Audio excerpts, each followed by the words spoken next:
সাধারণ জনগণ, সাধারণ মানুষই হচ্ছে আমাদের মূল ধন। সাধারণ মানুষ আমাদের সঙ্গে আছে। আমরা যেখানেই যাচ্ছি প্রচার করতে, সেখানেই জড়ো হচ্ছে প্রচুর মানুষ। এটাতে বোঝা যাচ্ছে সাধারণ মানুষ আম জনতা উন্নয়ন পার্টির সঙ্গে আছে। আজ মুর্শিদাবাদ জেলার ভগবানগোলা বিধানসভা কেন্দ্রের আম জনতা উন্নয়ন পার্টির প্রার্থী হুমায়ুন কবির তিনার নেতাকর্মীদের নিয়ে সঙ্গে করে বেশ মহা সাড়ম্বরে মুর্শিদাবাদ জেলার বহরমপুর শহরের জেলাশাসকের দপ্তরে মনোনয়নপত্র জমা করলেন। সঙ্গে উপস্থিত ছিলেন ভগবানগোলা 2 ব্লক আম জনতা উন্নয়ন পার্টির সভাপতি মোহাম্মদ শাহজাহান আলী, মিম পার্টির সভাপতি সোহেল রানা, সহকারী সভাপতি বাবু Sheikh, Rafiqul Islam.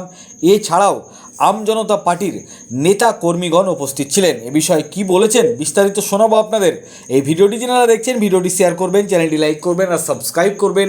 I love my India, মেরা ভারত মহান। আপনারা দেখছেন আখেরিগঞ্জ নিউজ।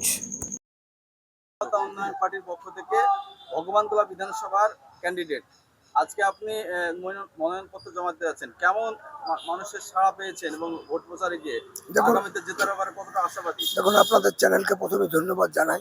আমাদের পার্টি নতুন 3.5 মাস জন্ম হলো। আর আমি যেখান থেকে 62 নম্বর ভগবানগোলা বিধানসভা থেকে যেখানে কন্টেস্ট করছি, সেখানে টিএমসির রানিং এমএলএ আছে। তো সেই জায়গায় দাঁড়িয়ে আমাদের জনগণই হচ্ছে আমাদের কর্মী, জনগণই হচ্ছে আমাদের প্রতিটা সভাপতি, আর জনগণের দ্বারাই আমরা পরিচালিত হব।